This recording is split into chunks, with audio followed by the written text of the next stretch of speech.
ఏపీలో ఇక పక్కా లోకల్ పూర్తిగా ఎలక్షన్ మోడ్లోకి వచ్చేసే పార్టీలు కొత్త ఆయుధాలతో యుద్ధానికి సిద్ధమంటున్నాయి. కానీ తెగాల్సిన పంచాయతీలు ఇంకా చాలానే ఉన్నాయి. 27 34 బీసీ కోటాపై పర్సంటేజ్ల పేచీ ఇంకా కొలికి రాలేదు. ఈసారి చైర్మన్ ని మేయర్ ని ఓటర్లే ఎన్నుకుంటారంటూ పాత పద్ధతినే కొత్తగా ప్రవేశపెట్టింది కూటమి. ఇలా సాంకేతికంగా రాజకీయంగా ట్రెండింగ్ గా మారబోతోంది స్థానిక సమరం. ఎలక్షన్ కమిషన్ మాత్రం స్థానిక పోరుకు ఎవరు రెడీ చెప్పేసింది. పార్టీల సమాయత్తత ఎంత మాత్రం, ఓటును నాడి పట్టుకోవడానికి ఏ పార్టీ స్ట్రాటజీ ఎలా ఉండబోతోంది, కౌన్ బనేగా ఊరికి మొనగాడు, చూద్దాం ఇవాల్టి బర్నింగ్ టాపిక్ లో.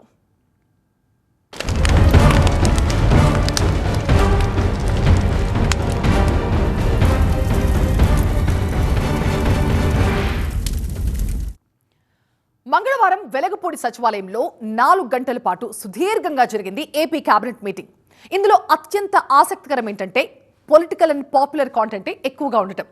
కర్నూలు, విశాఖల్లో గ్రీన్ ఎనర్జీ ప్రాజెక్టులు, తిరుపతి, సూర్యలంక, కాకినాడలో స్టార్ హోటల్స్, ఇలా రొటీన్ అనుమతుల్ని మమ అనిపించేసి మిగతా టైం మొత్తం కూడా జనరంజక నిర్ణయాలపైనే ఫోకస్ చేశారు. 10,000 పోస్టులతో జాబ్ క్యాలెండర్, బీసీ విద్యార్థుల కోసం నీట్ కోచింగ్ సెంటర్లు, ఇలా ఫక్తు ఎలక్షన్ కేబినెట్ ని నడిపించారు సీఎం చంద్రబాబు. పట్టణ ప్రాంతాల్లో స్థానిక సంస్థల్లో ప్రత్యక్ష ఎన్నికలకు వెళ్లాలని డిసైడ్ అవ్వడం ఇంకొక మేజర్ బ్రేకింగ్. ఈ ఏడాది అక్టోబర్ ఆఖరులోగా లోకల్ బాడీ ఎలక్షన్లు నిర్వహించుకోకపోతే ఆర్థికంగా చాలా నష్టపోతామన్నది సీఎం ఇచ్చిన అల్టిమేట్ స్టేట్మెంట్. ఎలక్షన్ కమిషన్ కూడా లోకల్ వార్ కి నగారా మోగించడానికి రెడీ చెప్పేసింది. సో స్థానిక సమరానికి కౌంట్ డౌన్ స్టార్ట్ అయినట్టేగా. మరి మిగులున్న సాంకేతిక సమస్యల సంగతేంటి? ఏపీ పాలిటిక్స్ లో సెమీఫైనల్ కి ముహూర్తం ఫిక్స్ అయింది. మహా అయితే ఇంకో నెలన్నరే బ్యాలెన్స్. స్టేట్ వైడ్ కటౌట్లన్నీ లోకల్ గల్లీల్లో వాలిపోవడానికి డేట్లు రాసుకుంటున్నాయి. అవును, వీలైనంత త్వరగా స్థానిక సంస్థల ఎన్నికలు పూర్తి చేయాలని రాష్ట్ర ప్రభుత్వం, స్టేట్ ఎలక్షన్ కమిషనర్ ఒక కమిట్మెంట్ అయితే వచ్చేశాయి. ఇప్పటికే గ్రౌండ్ వర్క్ పూర్తి చేసింది సిఎసి. సెప్టెంబర్ 3 నాటికి అన్ని మున్సిపాలిటీలు, కార్పొరేషన్లు, నగర పంచాయతీలో ఓటర్ల జాబితాలు ఫిక్స్ అవుతాయి. ఆ వెంటనే మేయర్, చైర్పర్సన్, వార్డ్ సభ్యుల రిజర్వేషన్లు ఖరారవుతాయి. ఈవీఎంలా, బ్యాలెట్ బాక్స్ లా అనే చర్చ కూడా మొదలైంది. ఏ క్షణంలోనైనా నోటిఫికేషన్ ఇస్తామన్నారు రాష్ట్ర ఎన్నికల కమిషనర్. ముందుగా మున్సిపల్ ఎన్నికలు, ఆ తర్వాత ఎంపీటీసీ, జెడ్పీటీసీ, చివరిగా గ్రామ పంచాయతీ ఎన్నికలు. ఇది సీక్వెన్స్. సెప్టెంబర్ 2వ వారంలో మొదలై అక్టోబర్ ఆఖరులోగా, అంటే నెలన్నర లోపలే టోటల్ ప్రక్రియ పూర్తవ్వాలి. రాజకీయ పార్టీలు కూడా కొత్త స్కెచ్లతో టాప్ గేర్ లోకి వచ్చేసాయి. ముఖ్యంగా పవర్ లో ఉన్న కూటమి ప్రభుత్వం ఈ విషయంలో 4 ఆకులు ఎక్కువే తిన్నట్టుంది. మంగళవారం జరిగిన అసెంబ్లీ సమావేశం, కేబినెట్ మీటింగ్ 2 చోట్ల పక్కా లోకల్ సౌండే వినిపించింది. స్థానిక సంస్థల ఎన్నికలు, బీసీ రిజర్వేషన్లు, ఈ 2 అంశాల మీదే లోతుగా జరిగింది చర్చ. గడువులోగా స్థానిక ఎన్నికలు జరుపుకోకపోతే 16వ ఆర్థిక సంఘం ఇచ్చే నిధులను రాష్ట్రం మిస్ అవుతుందన్నారు సీఎం చంద్రబాబు. 5 ఏళ్లలో పంచాయతీరాజ్ సంస్థలకు 16,600 కోట్లు, మున్సిపల్ బాడీస్ కి 12,150 కోట్లు, మొత్తం 28,000 కోట్లకు పైగా రావాలి. ఎన్నికలు ముగించి కొత్త పాలక మండళ్లు కొలువు తీరితేనే ఈ పైసలన్నీ వచ్చేది, లేదంటే ఘోరంగా నష్టపోతాం. అందుకే ప్రభుత్వానికి ఇంతటి హరీబరి. అటు కూటమి సర్కార్ తీసుకున్న 2 కీలక నిర్ణయాలు కూడా లోకల్ బాడీ ఎలక్షన్స్ పై ప్రభావం చూపే అవకాశం ఉంది. మొదటిది బీసీ కోటా, రెండోది ప్రత్యక్ష ఎన్నిక.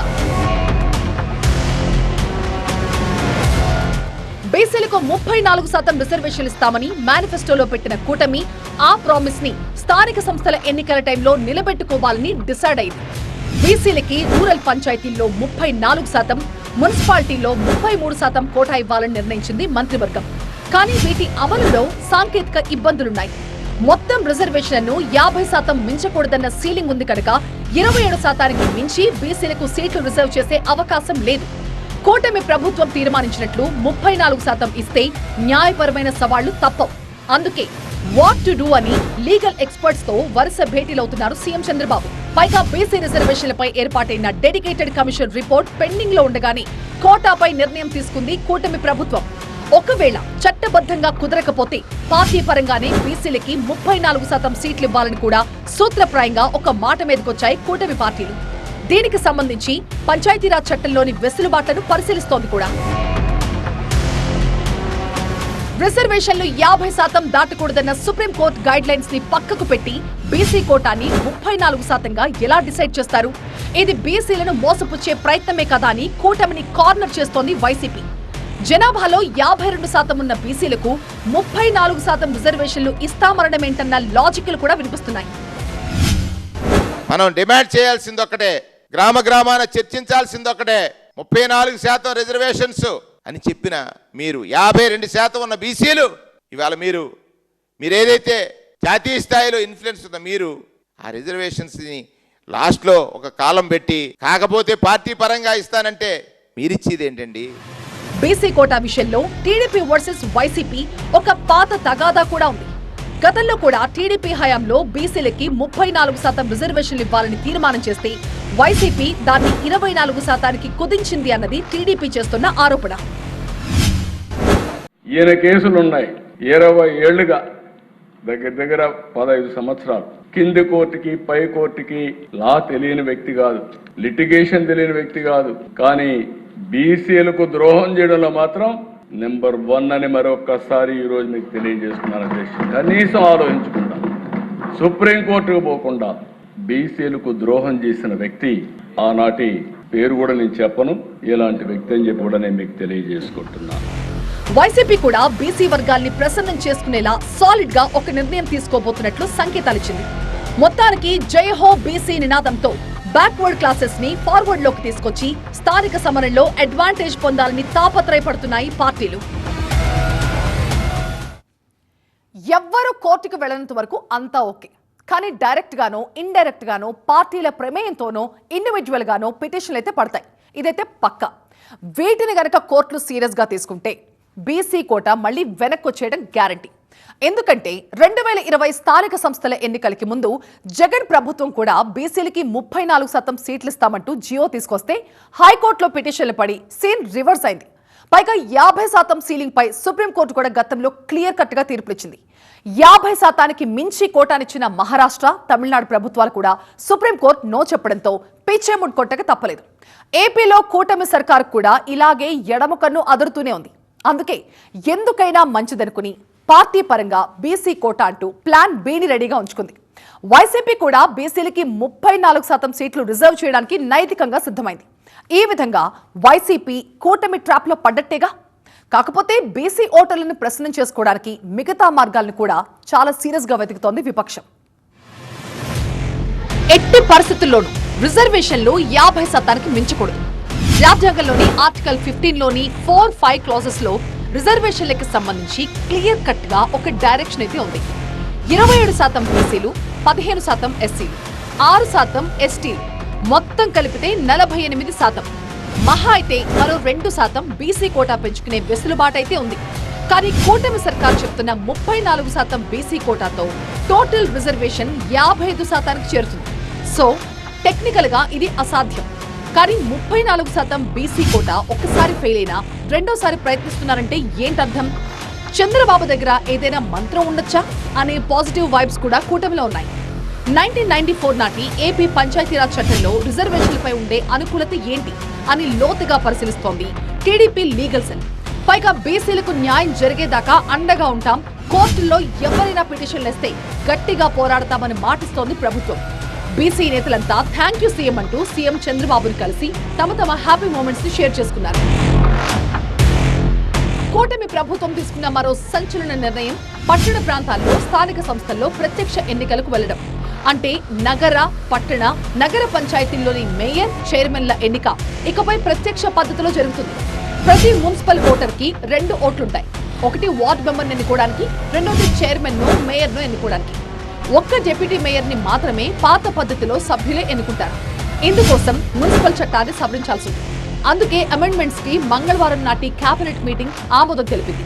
తర్వాత అసెంబ్లీలో బిల్లు ప్రవేశపెట్టి ఆమోదించింది కూడా.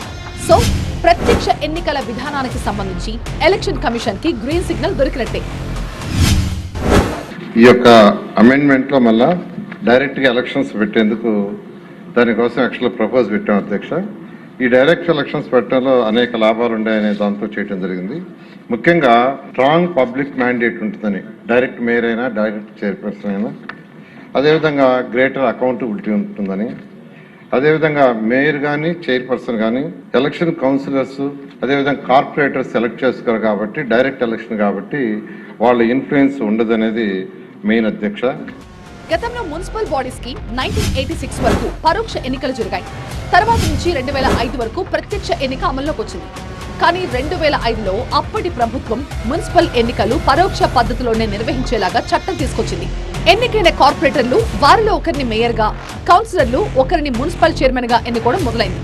కానీ తరచూ అవిశ్వాస తీర్మానం పెట్టి ప్రథమ పౌరుణ్ణి దించేయడం ఒక ఆనవాయితీగా మారడంతో పాలనాపరమైన ఇక్కట్లొచ్చేవి.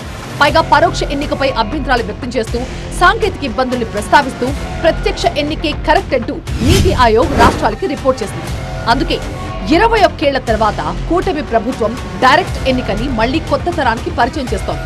దీంతో చైర్మన్ పై, మేయర్ పై రాజకీయ ప్రభావం తగ్గి లోకల్ బాడీస్ లో అభివృద్ధికి ఆటంకాలు ఉండవని చెప్తోంది కూటమి ప్రభుత్వం.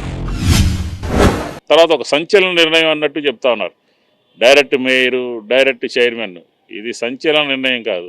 ఇది వాళ్ళ కూటమిలో ఉన్నటువంటి జనసేన, కూటమిలో ఉన్నటువంటి భారతీయ జనతా పార్టీ నుంచి రేపు స్థానిక సంస్థల ఎన్నికల్లో జరిగినటువంటి సందర్భంలో వాళ్ళ నుంచే ఒక అవిశ్వాసాలు ఈ చైర్మన్ల పట్ల, ఈ మేయర్ పట్ల, గెలిచినటువంటి వారి పట్ల వస్తాయి అనే ఒక దురుద్దేశంతో ఒక డ్రామాకి తెరలేపి డైరెక్ట్ మేయర్ని, డైరెక్ట్ చైర్మన్ని పెట్టుకోవడం జరిగింది.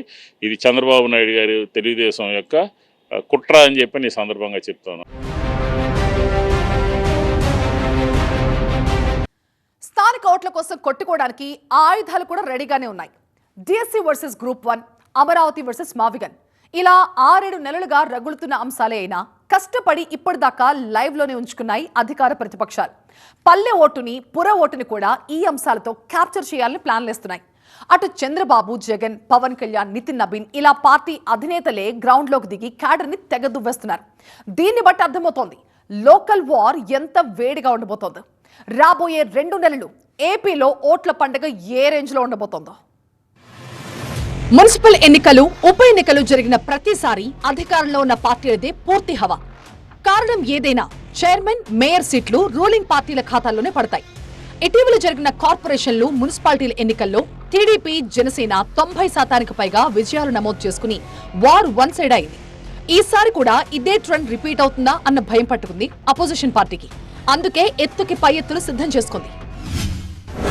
అందరూ గుర్తుపెట్టుకోండి, ప్రజలు మనకు సపోర్ట్గా ఉన్నారనేది మాత్రం ఖచ్చితంగా గుర్తుపెట్టుకోండి. గెలుపు ఓటమిలు వాళ్ళు ఏ రకంగా మేనేజ్ చేసినా, ఏ రకంగా ఒత్తిడి తీసుకొచ్చినా, ఏ రకంగా పోలీసులను పెట్టుకొని ఏం చేసినా కూడా యుద్ధం మాత్రం జరగాలి. ఒకవేళ వీళ్ళను పోలీసులను దుర్వినియోగం చేసి ఆ చిన్న చిన్న స్థానాల్లో సైతం గెలిచడం కోసం గాన వాళ్ళు దుర్మార్గాలు చేస్తే మాత్రం ఈ కసి రేపొద్దున జరగబోయే ఎన్నికల్లో చంద్రబాబు నాయుడు గారి పునాదులు కూడా కదిలే విధంగా కసి పెరుగుతుందని మాత్రం గుర్తుపెట్టుకోండి. Semifinals fix. ప్రజలతో మమేకమవ్వండి, కూటమితో కొట్లాడండి. ఇప్పుడు పనిచేసిన వాళ్లకే తర్వాత పదవులు అని స్థానిక ఎన్నికల్లో తన గెలుపు సూత్రాన్ని బయటపెట్టారు వైసీపీ అధినేత జగన్. రాజమండ్రి పార్టీ నేతలతో జరిగిన సమావేశంలో స్థానిక ఎన్నికలకు వీఆర్ రెడీ అనేశారు జగన్. కూటమి ప్రభుత్వం చేసినటువంటి 2 సంవత్సరాల పరిపాలన మీద లోకల్ బాడీస్లో, నగరాల్లో, పట్టణాల్లో ఉన్నటువంటి మీ ఫెయిల్యూర్స్, పారిశుధ్యం కానివ్వండి, సాగునీరు కానివ్వండి, సైడ్ డ్రైన్స్ కానివ్వండి, రోడ్లు కానివ్వండి, ఏ రకంగా మీరు 2 సంవత్సరాల్లో పూర్తిగా వెనకబడిపోయారో, ప్రజలకి మోసం చేశారో అన్ని విషయాల్ని మా పార్టీ గమనిస్తూ ఉంది. సరైన టైంలో ప్రజల ముందు పెడతాము. ప్రజలు మా 5 సంవత్సరాల పరిపాలన, ఈ 2 సంవత్సరాల పరిపాలన మీద, ప్రజా వ్యతిరేక నిర్ణయాల మీద, ఇంటింటికి ఇచ్చినటువంటి బాండ్ల మీద రేపు స్థానిక సంస్థల ఎన్నికల్లో ఓటు వెయ్యాలి అని చెప్పని వైఎస్ఆర్ కాంగ్రెస్ పార్టీ సిద్ధంగా ఉంది. ఏ ఒక్కటి ఏకగ్రీవం కాకుండా 100% సీట్లలో పోటీ చేయాలని భావిస్తోంది వైసీపీ. కూటమి పార్టీల మధ్య కూడా గంభీరమైన వాతావరణం క్రియేట్ చేసింది స్థానిక సమరం. పొత్తు ధర్మం డ్యామేజ్ కాకుండానే సీట్ల వాటా పెంచుకుని రాజకీయంగా ఎదిగేదెలా అని కూటమి పార్ట్నర్స్ జనసేన, బీజేపీ ఆలోచనలు పడ్డాయి. రాష్ట్ర స్థాయి నుంచి గ్రామ స్థాయి వరకు కమిటీలు వేసుకుని మరీ మెరుగైన ఫలితాల కోసం పాకులాడుతున్నాయి. జనసేన సీనియర్ సలహాదారు నాదెండ్ల మనోహర్ ఇప్పటికే గ్రౌండ్ లెవెల్లో దిగి క్యాడర్ ని సిద్ధం చేస్తున్నారు. పార్టీకి బలం ఉన్న ప్రతి చోట తప్పకుండా పోటీ చేస్తామని సిగ్నల్ ఇవ్వడం ద్వారా కూటమిలో పెద్దన్నగా ఉన్న టీడీపీకి స్ట్రాంగ్ సిగ్నల్ ఇచ్చినట్టయింది. 2024లో జరిగిన ఎన్నికలు మాత్రం ఓటు చీలనివ్వం అనే మాట ఆయన ఇచ్చినందుకు దాన్ని గౌరవించుకుంటూ ఎక్కడ కూడా పొరపాటు లేకుండా ఆయన నిలబడ్డారు. సో కూటమిలో మేము 4 అడుగులు వెనకేసినా కూడా అది కూటమిలు బలపరచడానికి ఎన్డీఏ భాగస్వాములుగా మేము ఒక బాధ్యతతోటి ముందుకెళ్ళాం తప్ప అది ఈ రోజున కూడా స్థానిక సంస్థల్లో అదే రీతిలో ముందుకెళ్తున్నాను అనుకోవడం అది పొరపాటు. కాబట్టి జనసేన పార్టీలో ఉన్న మా నాయకులు కార్యకర్తలు వివిధ ప్రాంతాల్లో మేము పర్యటించినప్పుడు వాళ్ళందరికీ కూడా రాబోయే రోజుల్లో కూడా మీకు పోటీ చేసే అవకాశం కల్పించడానికి కోసం తప్పకుండా మీ నాయకత్వం బలోపేతం అయ్యేటట్టు మీరు క్షేత్రస్థాయిలో పర్యటించండి, నిలబడండి. అసెంబ్లీ ఎన్నికల్లో అనుసరించిన ఫార్ములా ఇప్పుడు వర్తించదని, ఎన్నిస్తే అన్ని తీసుకునే పరిస్థితి లేదని నాదెండ్ల ఇచ్చిన స్వీట్ వార్నింగ్ కూటమిలో వాడివేడి చర్చకు తావచ్చింది. జనసేనలో ఆశావాహుల్ని ఊరించింది కూడా.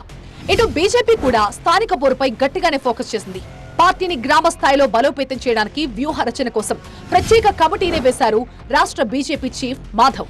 పార్టీకి మంచి హోల్డ్ ఉండే స్థానాలేంటన్న లెక్క తీస్తున్నారు మంత్రి సత్యకుమార్. ఉత్తరాంధ్ర, గోదావరి, కోస్తాంధ్ర, రాయలసీమ ప్రాంతాలని 4 జోన్లుగా విభజించి ప్రతి జోన్లో సీనియర్ నాయకులకి బాధ్యతలు అప్పగించింది కమలం పార్టీ.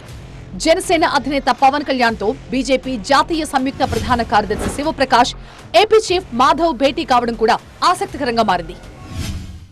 ప్రతి పంచాయతీలో ఒక వార్డు మెంబర్, సర్పంచ్ ఏది అవకాశం ఉంటుంది గెలవాలి, అది భారతీయ జనతా పార్టీ కార్యకర్త అయి ఉండాలి. కేవలం అదే కాదు, ప్రతి ఎంపీపీలో ఎంపీటీసీలు గెలవాలి, జెడ్పీటీసీలు గెలవాలి, ప్రతి మున్సిపాలిటీలో కౌన్సిలర్స్ గెలవాలి, అవకాశం ఉంటే చైర్మన్ కూడా తీసుకోవాలి, మేయర్కి ఏదైతే కార్పొరేటర్ గెలవాలి, మేయర్ గెలవాలి. అటువంటి లక్ష్యంతో ఇవాళ పనిచేస్తున్నాం. స్థానిక సంస్థల ఎన్నికల్లో మనం బలాన్ని పెంచుకునే విధంగా ఆలోచన చేయాలి. ఆ విధంగా మనందరం కలిసి ఆ ప్రయత్నంలో నిమగ్నం అవ్వాలని మీ అందరికీ నేను పిలిపిస్తున్నాను. కలిసి మనం పనిచేసి స్థానిక సంస్థల ఎన్నికల్లో మనందరం ప్రజాప్రతినిధులు అవ్వాలి.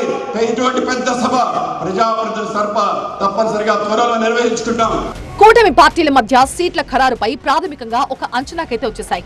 రెబల్ బెడద లేకుండా ఏం చెయ్యాలి అన్న దానిపై కసరత్తు జరుగుతోంది. జనసేన, బీజేపీ 3ని నిశితంగా పరిశీలిస్తోంది టీడీపీ.